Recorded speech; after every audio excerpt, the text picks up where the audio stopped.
Hello, everybody.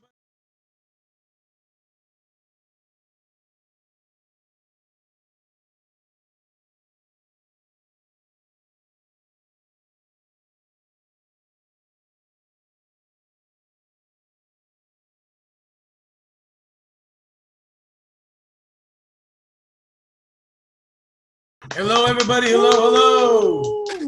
We have a great lineup for you tonight on the Sunday Comedy Funnies. Yes, this is a great show tonight. A lot of great people. Thank all of you from the audience for coming in and hanging out with us. So, it's funny, but, I broke up with my girlfriend like 2 weeks before the pandemic started, right? And we've been together for a long time. We were together like 10 years. So like during that time now, like, how do you do this dating stuff? It's terrible to be single at this point in time, right? I mean, think about it, right? Even if you start doing this texting back and forth and the online dating and stuff, and then you can go do like these meetings and everything. But like, what are you going to do? You're going to go get Starbucks coffee, sit on a bench 6 feet apart, and then like, how do you whisper sweet nothings into the lady's ear and, try to woo her and all that kind of stuff? And like, you don't really want to like hook up with anybody at this point. At least I don't. I'm in the high risk category. Is one, yeah, right? Is one kiss worth it? I don't know. Ooh. Yeah, it's very tough. Speaking about the high risk category, part of my existence has been I do part-time jobs and different things, and then every year in December, hard for you to believe, but I actually play Santa Claus. So that's like my part-time gig. It started all one time when I was doing this comedy show, and I'm doing the comedy show. I think I'm doing a good job, and this booker comes running over to me. I think I'm going to get some more stage time. Yeah. And the booker comes running over to me. She goes, "Have you ever played Santa Claus?" I'm like, "No." She goes, "It pays $150 to $200 an hour." I'm like, "Oh, I'm in." Yeah. And I've done a fair amount of shows as Santa Claus, and it's like there's the normal ones where the little kids cry and everything, but and then I've done some other ones like where this company hired me to like throw balls at people and tell jokes and make fun of all their employees, which that was pretty fun. But I did one in this market up in upstate Connecticut, and I'm sitting on the chair in the middle of the market, and this older lady comes over, jumps on my lap, starts grinding back and forth, and says, "Ooh, Santa, you getting hard?" I'm like, "No, no, no. I'm kids are coming. I'll give you my card. I do private shows later, I don't know, And now this year, I mean, I don't know if there's even going to be a Santa Claus. What are you going to do if I scare the kids with just a big red suit? Can you imagine me with the mask? You got Santa Claus, the masked guy with the bandit and stuff, sitting on stage. Nobody's going to want to come sit on your lap, and you scare the dickens out of them. And going back to that high risk thing again, that's a lot of risk. Is it worth $200 an hour? Is it worth your life? I don't know. I might lose that part-time gig. Might have to do Zoom Santa. I don't know, Zoom Santa. So, I was like thinking back and reflecting on like, being married and going through getting married and everything else. And I was thinking about like, like during the time, I was never one of those people that was like into labels. Like I don't like being labeled. Like the marriage label was kind of like bad for me too, right? And like I'm not really homophobic or germophobic, but I am a gamophobe, which is like the fear of commitment. So like, we when we went through that whole thing of getting married and everything else, we had to do. I'm Baptist, she was Catholic, and we had to, she wanted to get married in a Catholic church, so we had to go do the whole, pre-Cana thing. I had to sign my kids over to be able to be Catholic and everything else. Thank God I had girls, if you know what I mean. But that whole pre-Cana thing was like how do you take marriage and sex advice from somebody who's a 40-year-old virgin and never been married? I mean, it's just like does it make sense? It doesn't make any sense. No sense at all. But had to do it if you wanted to satisfy the wife and make her happy, right? Oh man, so I I've been going. I think I've mastered the art of the pandemic diet. See, I don't really want to go out very much. I'm not doing the takeout or any of that kind of stuff. So I've actually started cooking, and I really suck at cooking. I mean, it's the worst. There's nobody that wants to eat my food. So I've got it down pat. I YouTubed a whole bunch of things, and I eat the same 3 meals every day. I have an egg sandwich for breakfast. I have a cheeseburger for lunch, and I have like a salad for dinner with chicken. That's it every day. And it's like I'm getting so bored out of my mind. I don't even want to eat anymore. So I mean, it's helped. I've lost like I've lost like about 10 pounds in this whole thing or more at this point. So it's that part's helped. But thinking about the whole pandemic thing, and I hate to keep going back to the pandemic, but we're all there, right? And thinking about this thing, there's some things in the pandemic that I really want to take back into real life with me, like the price of gas. Like, if we can keep the price of gas, let's keep the price of gas where it is and take that back. And the amount of usage, right? I mean, in the last 2 months, I filled up my tank 1.5 times. I still got a half tank of gas. I'm not going anywhere, And, maybe I'll keep the diet thing, but maybe I think I got to look up one of these services because keep going the diet down. That's pretty good. So there's some things I definitely want to take out of the pandemic. But, all in all, I think, there's a lot of good things coming down the line, and I think we're ready to get going. So with that being said, I'm going to keep this show rolling, keep it going. Really appreciate you guys coming to the Sunday Funnies. Yeah. All right. And I'm going to bring up your next comedian. He's an extremely funny guy, very good friend of mine. We co-produce a lot of stuff, the New York Underground Comedy Festival, a bunch of things. And he's got a special on Amazon Prime, Not Dead Yet. You can see him in Living Large. Let's give it up for Jim Mandrinos. Oh, wow. Wow, this is an audience where I believe I know all of you. I believe I know, if I don't know all of you, I know of all of you. We're a very close unit at this point. This has been interesting. It's been an interesting week in captivity because it's not, people refer to it as a pandemic. This is captivity. This is what this is. It's kind of like I committed a crime and they finally found out and they just put an ankle bracelet on me and want to stay within 5 miles of your house because that's pretty much what it is. I'm not going anywhere, and it's not like I haven't been in jail before, so I kind of know the protocol, but for me, this is kind of like jail with better food. That's what this is. Do you know what I'm saying? I get to have decent meals, but I don't get to go anywhere or do anything. And everyone's doing different stuff, to get through the lockdown of the pandemic. For instance, my wife and my kids are watching every TV show known to mankind. Every TV show, with the one caveat that none of them are anything I've ever been in. If I've been in it, they have not seen it. But pretty much they can tell you about a wart on the Tiger King's ass. But, my stuff, nothing. So they've been doing that. And what I've noticed that a lot of people do is kind of reaching out. The whole reaching out thing. Like I've had people I went to high school with, remember me?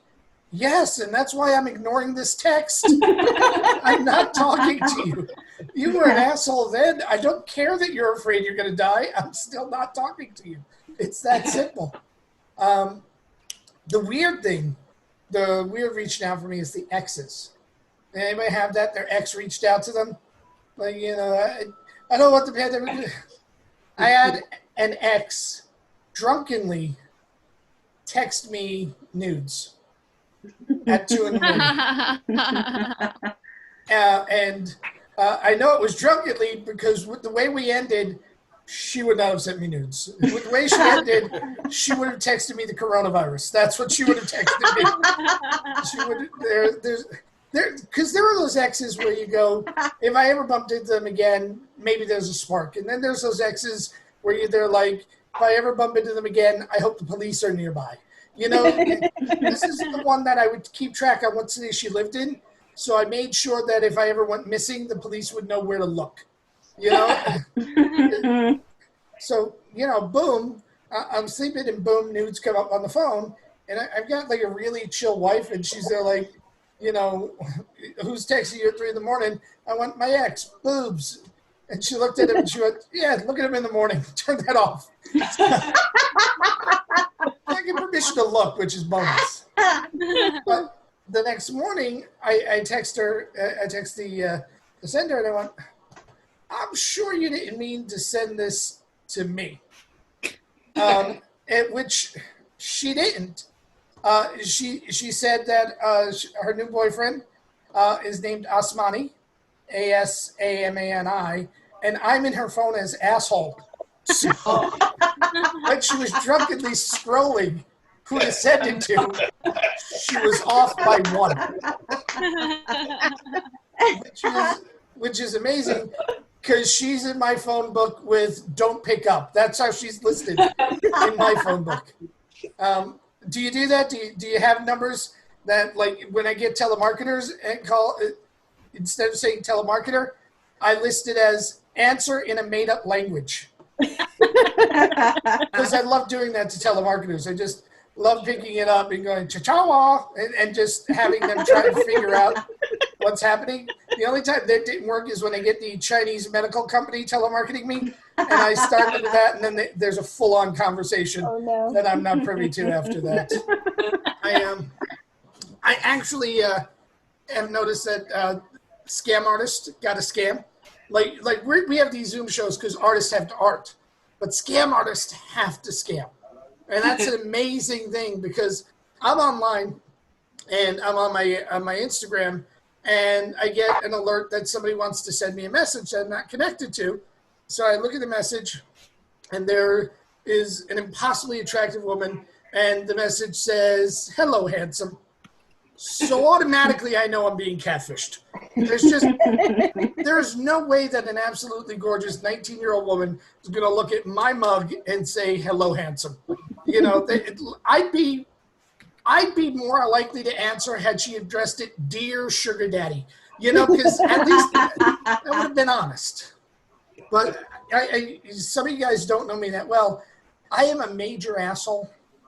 I like fucking with people. That's always been a passion of mine.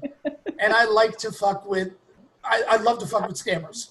That is one of my absolute favorite things to do.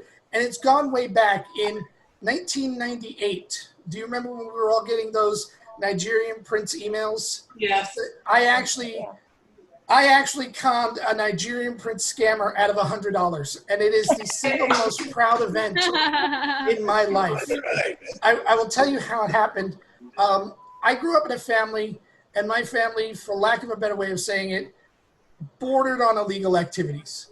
That's a major thing for my family. Like my dad, when I was, I think, 10, pulled me aside and said, when you're old enough to get a bank account, make sure you get a bank account that your wife doesn't know about. You know, so that was my advice from my dad. And I had another uncle who just took that advice a little bit further, and he went, okay, here's what you need to do. You need to get a burner bank account, one that you can just drop in a minute. So I've always, in my life, I still do, I'm not proud of this, but it's in my DNA, I've always had a burner bank account. And that's defined as a bank account with less than $50 in it that, you know, I can deposit something if I'm unsure of somebody, if I want to write you a check, but I don't want you with my real information. It's a burner bank account. Okay. So I had a burner bank account back then, and somebody emailed me, the Nigerian Prince scam, and said, you know, "Dear sir, I need this help transferring the money." And I wrote them back, and my answer was, "I so much want to help you, but I'm 96 years old, and my great-grandchildren are telling me that this is a scam. You know, so I'm going to pray for you because I don't want to go against their wishes." Then the prince wrote me back, "What can I do to prove it's not a scam?" And I wrote back, "Well, I'll send you the bank account information. If you transfer a small amount into the account, I can show my children, and they'll you know, agree to let me do the rest." So he said, okay. I sent him the bank account information, clearly expecting him to rob the $50 that was in the account. And the next day, there was $150 in the account. Wow. And 30 seconds after that, there was $0 in the account. Because that's the thing about a burner account. The second you get the money, you burn the account. Shut it down. absolutely shut it down. And for the next 4 years, I would get weekly emails going, "Dear asshole, where's my $100?" And it's the most fun and the most satisfaction I ever had. So when this young lady starts writing me, "Hey, handsome," and I'm there like, well, clearly I'm being catfished. So time to fuck with somebody. And she writes, "Can you tell me what you're looking for?" So I write back, "The meaning of life." Just wanting to see where this is going to go off. And then she writes back, "Ooh, philosophical." But the philosophical is misspelled. So that is right away, I know I'm not dealing with a Rhodes Scholar. So then I write back, "What are you looking for?" And she comes back with, "True romance. Tell me about yourself." So I wrote back, "I'm 93 years old. I am 4'4" tall. I suffer from," and I put a list of every disease I could think about in this thing. It literally over 100 diseases. And after I end the disease with me, I go, "But my doctor says I'm in good shape." I am personally looking for a woman that could help me burn through the over 200 doses I have left of Viagra. Right. I got the Viagra when my late wife was alive, so we could have a healthy sex life, but apparently it killed her. And I clearly sent this email thinking, how much can I push somebody? How far can I push? She then sends me back a nude picture. Yeah, because it's clearly a scammer who's just looking for money. So I then send back a nude as well. But it was a nude cadaver photo that I pulled off the internet of a really old man. And I sent it to her and I wrote, "What would you do with this?" And the letter I got back just made my week. It said, "You won. I won't bother you again." And I'd like to think that I'm making life better for other people by doing that. But in reality, I'm clearly just sending deceased porn across the internet. You guys have been an awesome crowd. I'm going to turn you back over to John G. Thanks a lot for listening to my stuff. Goodbye, everybody. Hey, keep it going for Jim Mandrinos. All right. I don't know. Jim's an asshole. Hey, what do you mean? I don't think so, but hey. So let's just keep this right on going. We got a very funny young lady coming up. She's from Detroit, but she's been she performs all over New York. Let's give it up for Kara Burrell. Kara! Hey guys. So last week, my boyfriend actually convinced me that anal sex is the cure for coronavirus.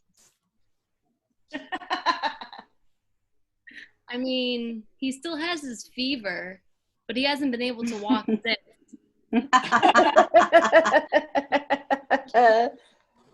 So I live in New York City, but I'm originally from a small town called Kego Harbor, Michigan. It's a pretty classy place. My next door neighbors have an above ground pool in their garage. We're right next to a town called Waterford, also known as Watertucky, or as I like to call it, Oakland County's lower back tattoo.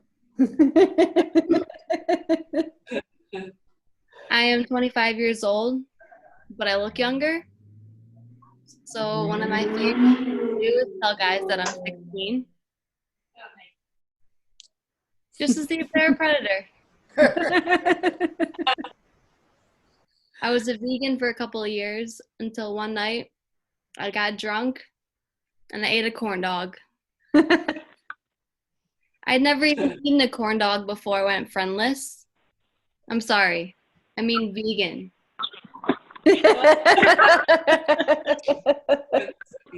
I was in heaven. 450 calories of depression-inducing euphoria. In other words, a McGriddle or a corn dog is basically just a pancake with a drug problem. I completely fucked that joke up, but that's okay. Moving on. So I graduated college with a degree in biomedical sciences with an emphasis in biomedical engineering and a minor in psychology. Wow. Thank you, Adderall. So I get my diploma in the mail, and it comes in this beautiful glass frame. And all I'm thinking is, wow, I really did it.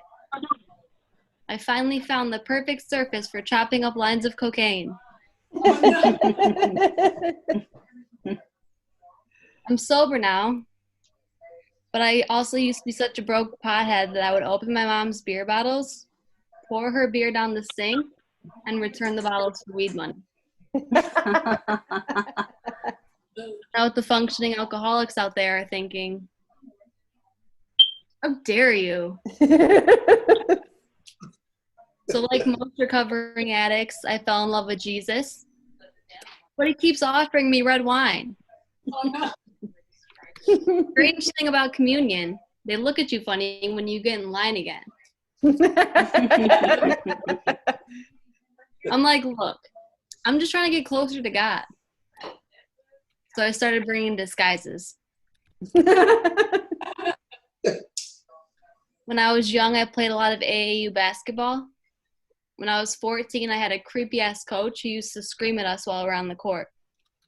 One time he yelled at me and he was like, "You're just a scared little girl out there, Kara." I'm like, yeah, I'm scared. A 6'3", 400-pound pedophile is screaming at me. Speaking of pedophiles, I wonder how R. Kelly's doing. Yeah. I'm going to go out on a limb here and say he's probably in a pretty pissy mood. Yep. So when I was 17, I was driving down the road. This dude pulls up next to me, thrusts his hips up, and starts jacking off. And that's when I met Louis C.K.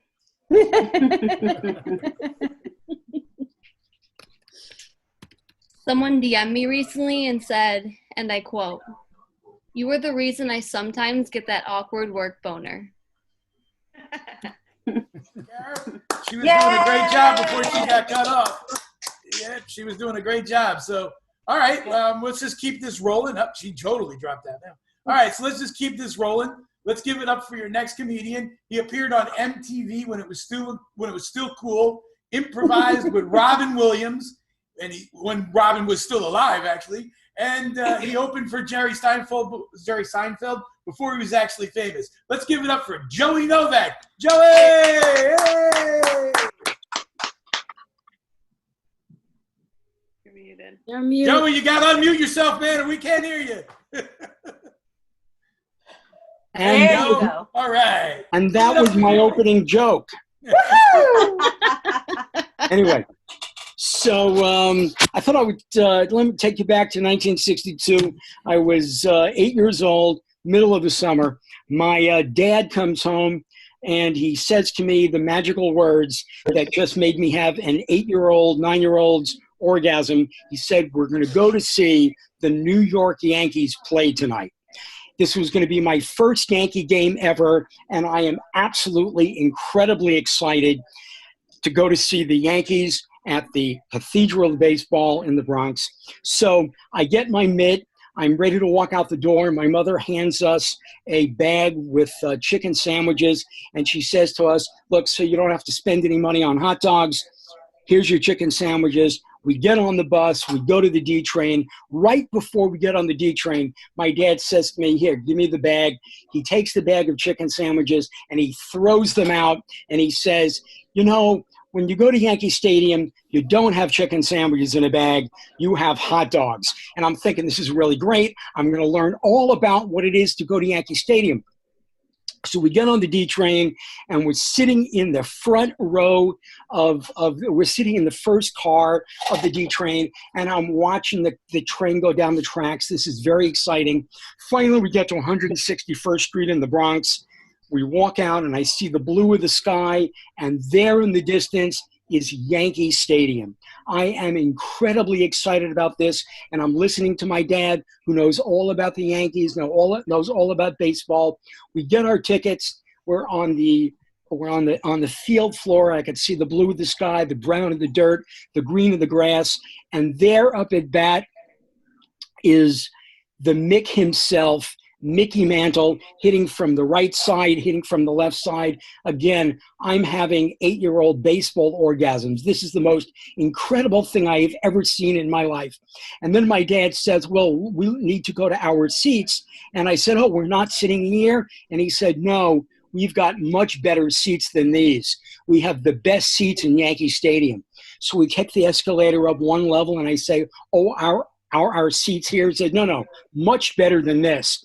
2 or 3 more levels up, we're at the top level. We walk all the way up to the top, and Mickey Mantle, who's now in center field, looks about that big, and I'm looking out, and I said, these are the best seats? He says, he goes, oh, well, you want to sit in the more expensive, you want to sit in the less cheaper seats, we can go back down to where we were before. These are the best seats in the house. You can see everything from here. And I'm going, okay, my dad knows exactly what's going on. I don't want to mess him up. I want to learn all about baseball. So he says to me, look, when at the end of the night, when we come back home, Mom is going to ask you if you like the chicken sandwich. So we have to practice. So when she says, did you like the chicken sandwich? You have to rub your belly and go, ooh, I love the chicken sandwich. It was the best thing.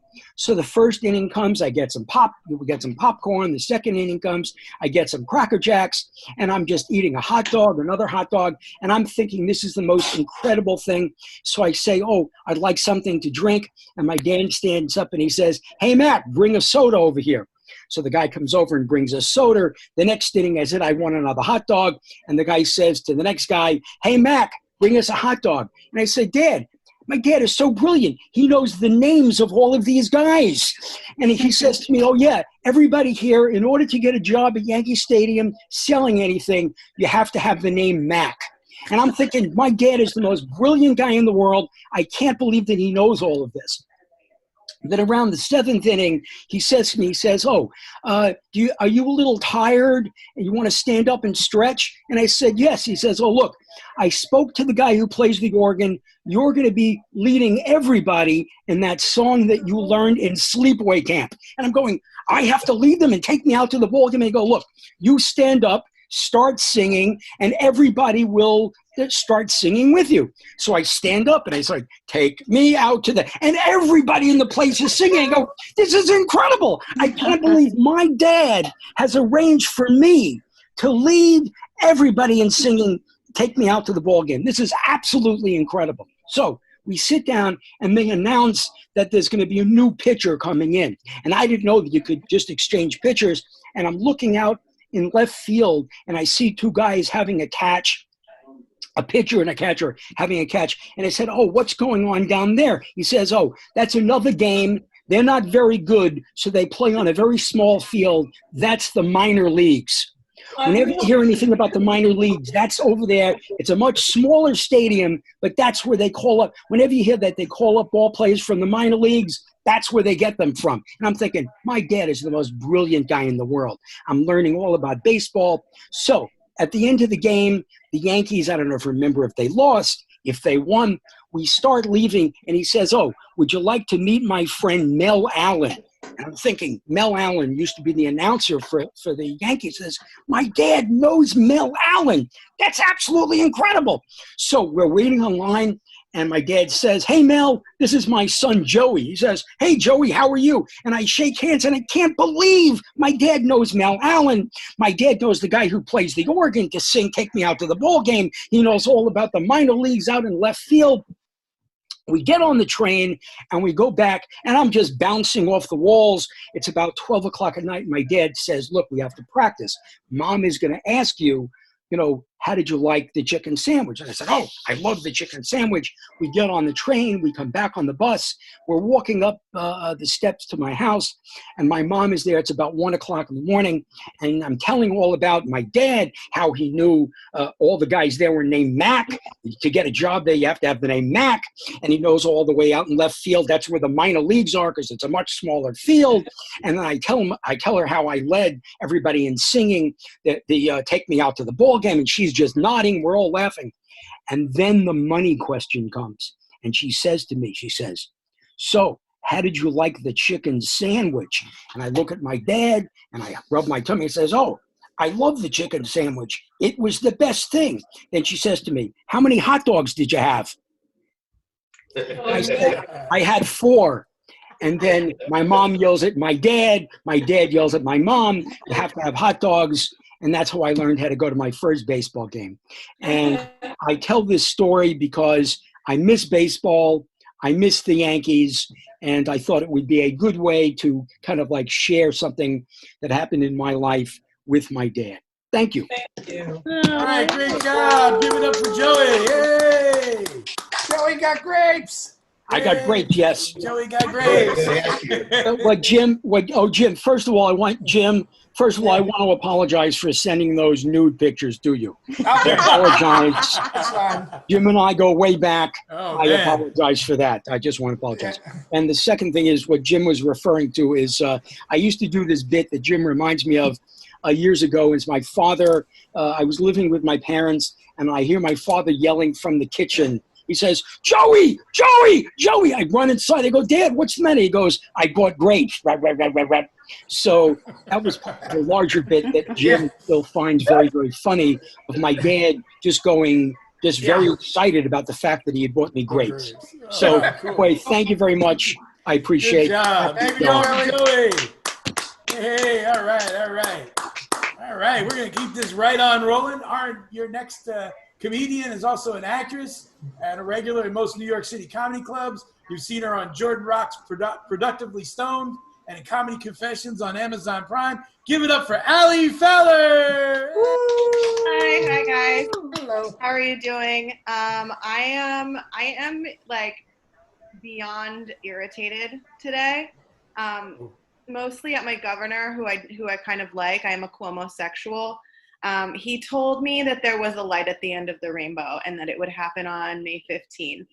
And then he slowly peppered in that it wouldn't be happening and that it would be happening during, like, as a regional rollout. And I'm sitting here waiting, pretty much, like, literally staring at the clock going, okay, when can I go to a restaurant? When can I go to a bar? When can I stop drinking at 3 o'clock on a Thursday?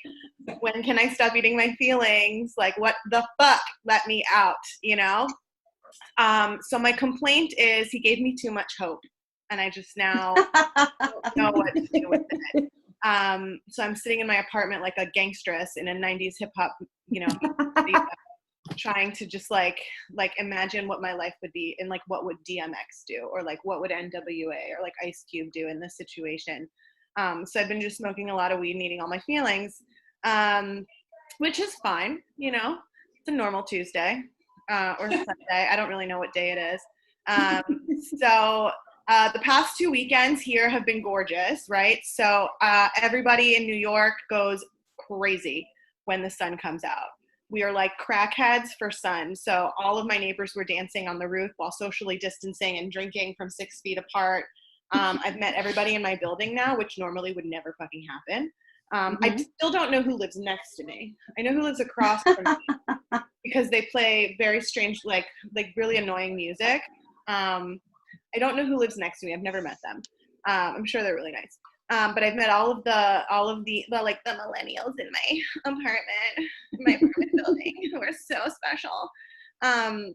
So amongst being socially conscious and socially distancing, I thought my toilet broke. I'm in theory handy, like I know how to use a pneumatic staple gun, and I watched my dad, put up hurricane shutters and thought that I could assist in some way. But now I'm in my late 30s, and when something breaks, I call my neighbor, who lovingly dubs herself as the rental lesbian. So I called my neighbor, and I was just like, my toilet's not flushing. I don't know what happened. You have to come down. I thought it was an emergency. Because for some reason, anytime anything happens with the toilet, I immediately am like, okay, it's the fucking great flood of Washington Heights in my apartment. Something bad is going to happen. So I called Rent a Lesbian, and she came downstairs, and she was like, no, you idiot, like your chain came off of your toilet in the tank, and you're just ridiculous. And so I'm openly I'm like confessing to you guys that like it's not that I'm not handy, I just don't want to do the work. I don't want to hang pictures. Like, I have paid her in beer and pizza to hang and decorate all of the stuff in my apartment. I don't want to do it. So I've outsourced it. And we're great friends. Also, there's two dudes upstairs above me that left during quarantine and then came back. I guess they like went to like mom and dad's house in Connecticut or wherever like white people go during pandemics. Then they came back, and then they knocked on my door, and they were like, hey, our internet, we like paused our service. Would it be okay if we just like use your internet for the next 24 hours? And I was like, yeah, sure, fine. I don't care. It's not a big deal.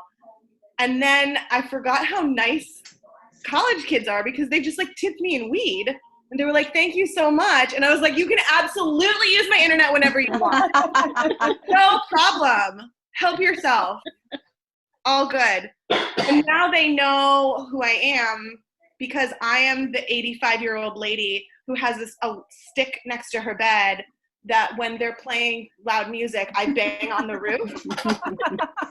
And when I met them, they were like, oh, you're in 41.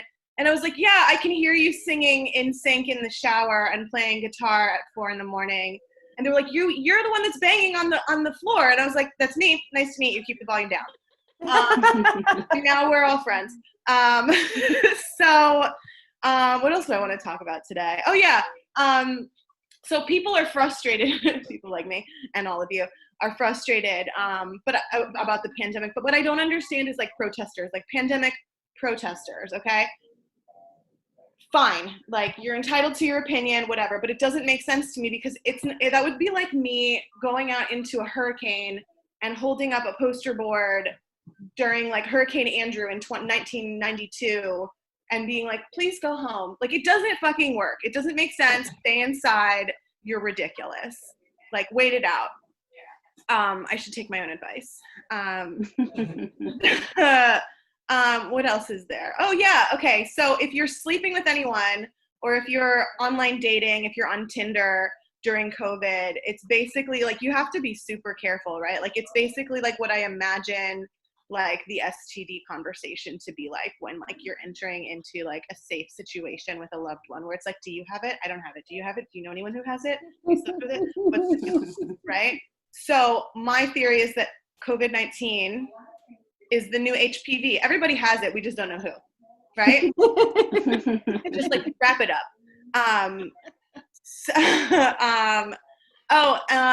And then lastly, I'm really thankful that we have like this technology. This is just me being like a sappy lady. I'm very thankful that we have technology during this time, because I don't know what the Spanish flu was like. Like, nobody was getting laid. They weren't getting Grubhub delivered.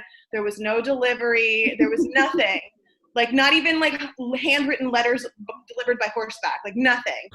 So thank you for showing up. That's my time. I love you guys. Hey, give it up for Ellie. Ellie. I gotta find somebody who's gonna tip me in weed. Oh. Yeah, man. Yeah. I'll call him right now. Yeah, can you bang on the roof? Do some Santa J's out in the backyard. Yeah, buddy.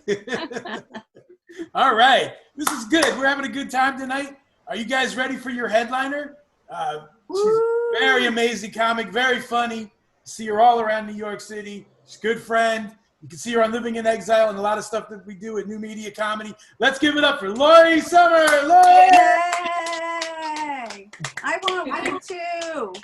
Hi, everybody. I love doing these shows. I love seeing everybody at the Sunday Funnies. Hi, Tracy. Thank you for my mat. Just so you know, Tracy Jane sent me it's gorgeous. I got it yesterday. It's gorgeous. I should be wearing it, but then you wouldn't see my mouth. But she made this gorgeous gold lame. I'm going to call it's my gold lame mask. So thank you very much. I had to put that out there first. Thank you. Santa, I hope you're still able to be Santa Claus, John. I don't know if you know this though, but I played I couldn't play Santa Claus, but when I was 19, I got to be the Easter Bunny at a strip mall. Yeah, I was the Easter Bunny at a strip mall, and I didn't have.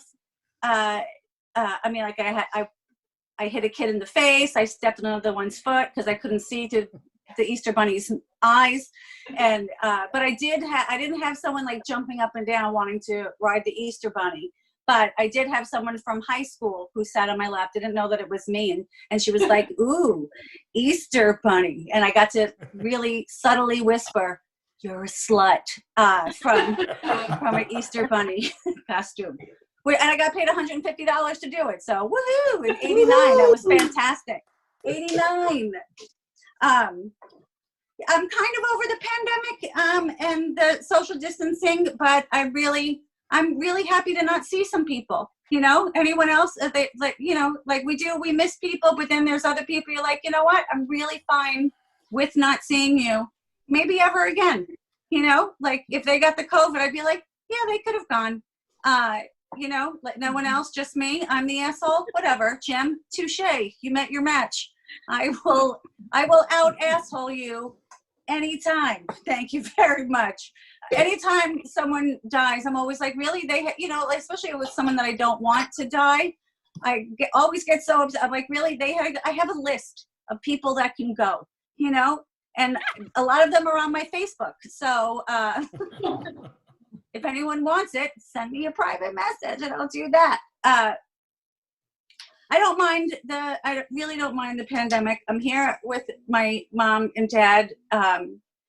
There's trauma. But everything comes full circle. When I was younger and scaring the shit out of them, they have wonderful gray hairs because of me. And both of them being sick during a pandemic, touche. Thank you, mom and dad. I have a few new gray hairs because of you. Like, it's because they're high risk too. When they're high risk, like my poor dad, my poor father. She's got lung issues and everything, but I'm incessant. Any cough, sniffle, clearing of the throat, I jump up, I take his temperature, I cover his eyes and make him smell things. I'm just constantly bothering him. And the only thing that he's ever complained about, he has this chronic pain in his ass. At least that's what he says. He has a chronic pain in the ass, and which isn't one of the symptoms, so I'm okay with that one. I'm trying to do things at home. Like there's a lot of people that they're talking about how they're clearing everything out and they're organizing and they're so thankful for this time to do their spring cleaning and everything. And I hate all of those people because I am sitting on my couch going on demand and watching 90 Day Fiance over and over. Like, that's what I'm doing. Like, that's it. You do the Sunday funnies, do the Saturday funnies, because I'm missing 90 Day Fiance right now. Tonight is a new episode. It starts at 8 o'clock. Like you guys do this to me on Sunday, and then everyone cheering, banging the pots at 7 p.m. I'm like, really? That's when Jeopardy's on. Why can't you do it at 6:30? Do it during Vanna. Who gives a shit? Why is it during Jeopardy? And they don't do that out in the suburbs. No one's doing anything. You know what? Like, just where I am, no one's doing anything. And the first night I went out at 7 p.m. and nobody else was out there with me, but I was like, no, I'm going to stick to it. And I go out at 7 p.m. every single day and just scream, what the fuck is happening? And then I just go right back inside the house and finish watching Jeopardy. That's what I do.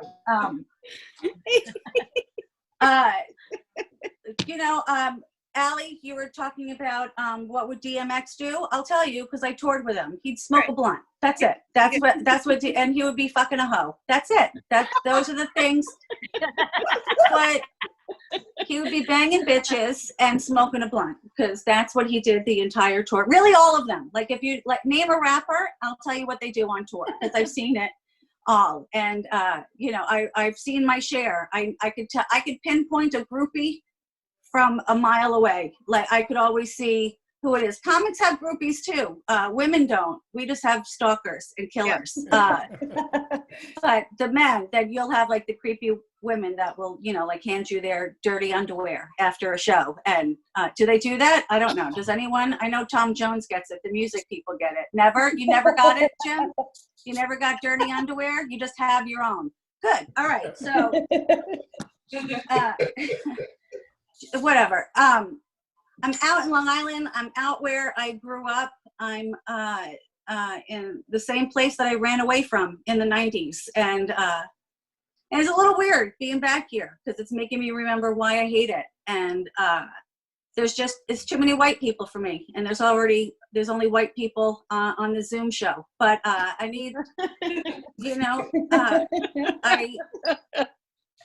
I needed more, you know. I do live true to the saying, once you go black, you never go back. But when you're feeling manic, you will fuck a Hispanic. That's true. I don't know if you know that. Margiani just came back for that joke, Lori.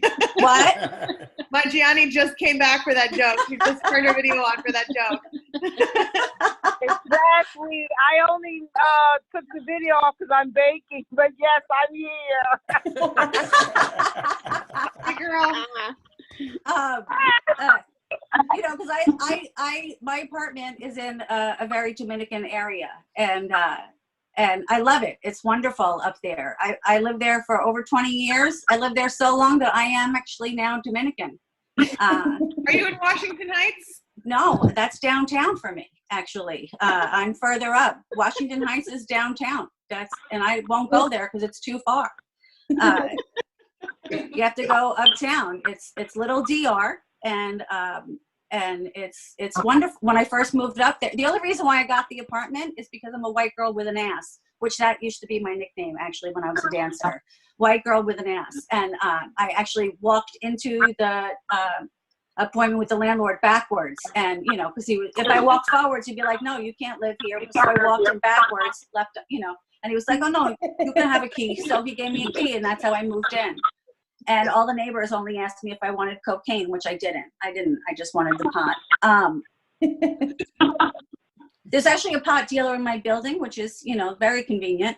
I mean, not now because I'm out in the suburbs, so I get it from my father's friend.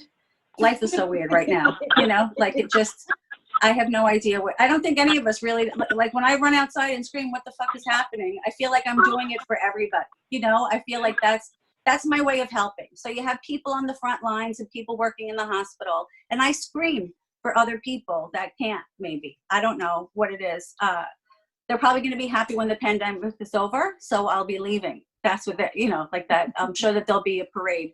Speaking of parades, I do have a birthday in early June, so I actually am thankful that Cuomo extended it, because now I always wanted a parade for my birthday, always felt that I deserved it, and I think I'm going to get it this year. It's probably just going to be my sister, so it'll be one car, but I don't care. It's still a parade. There's still going to be a sign and balloons, so that's really all that I care about. There used to be there was a store that was open during the pandemic that, you know, sold cards and balloons or whatever, but how the people are out here, someone snitched on them. So they had to, like, there's those, you know, and I don't understand, like, the snitchers, you know, it's like, because now, you know, like I was having a good time with my parents, you know, I kept buying them balloons just so I could make them giggle after sucking on some helium, you know. I was trying to, like, mix it up. Like, what am I going to do for them today? What am I going to, let me take it. I talk to my parents like they're dogs now. Like that's how I talk, because I'm like, you want to eat? You want something to eat? You want to go out? Come on, let's go out. Like, I feel like that's how I'm talking to them, trying to get them to do things. Otherwise, you know, we're just here binge watching and getting fat. And you know, I take comfort in knowing that. I take comfort in knowing that we're all going to be lard asses when this is over, you know, because I was a little bit, I was like, you know, I don't mind wearing the mask because I have very pretty eyes. You can't hear. Let me give them to you. I have bags into them. But if I wear a mask, I have nice eyes. I'm really hoping that we have to continue wearing masks. I would like to wear a bag over my head. That's what I really want to be. You know, someone was famous back in the day, the unknown comic, and you know, like that's what I want. I just want to be the unknown. You know what I mean? This way, we're all going to be tits and ass. That's it. Like, and everyone's going to be large, and no one's going to know who anyone is. That's how it is. Lori, do you think someone's going to do you think we're all going to walk around with farmer's tans, but instead of farmer's tans on our arms, just farmer tans on our faces? I hope so. I hope so. Like, I'm not even going to care. I would like to go full burqa. Like, that's what I want to do, you know? And I think people, because that, you know, like some people are going to wear suits. Listen, I bought a sauna suit because I figured that's what I was going to wear every day and try and lose weight. You know, I was like, oh, I'll go out and I'll look like Jiffy Pop popcorn. And this is how I'm going to go to all of the stores. And I stopped wearing it because I wore it while gardening, and it was really uncomfortable and hot, and I got poison ivy anyway. So so that's how everything has been for me. I've actually, during the pandemic, a lot of people aren't going out. I've gone out, so I've had to go to the doctor 3 times during the pandemic. So you know, just so you know, it is safe to go to the doctor because I don't have COVID. I might have COVID. I don't know if I have COVID. I hope I have COVID if it makes you lose weight. You know, is that no, just me? All right. That's how we'll leave you guys, me having COVID. Maybe I'll see you next week. All right. Give it up for Lori, the white girl with the ass. All right. White girl with an ass. White girl with an ass. All right. Well, we had a great show this evening. We want to thank everybody for coming and watching. Let's give it up again for all the comedians: Jim Mandrinos, Cara Burrell, Joey Novak, Ali Fowler, and Laurie Summer. And if you like them, their stuff's in the chat. You can Venmo them, and we appreciate you coming out. Thanks very much, everybody. Yay! Thank you, Jim. Thank you, guys. And by the way, Kara can't get back in the room, so we're going to have her back here next week. So if you liked Kara and want to hear the end of that bit, tune in next week.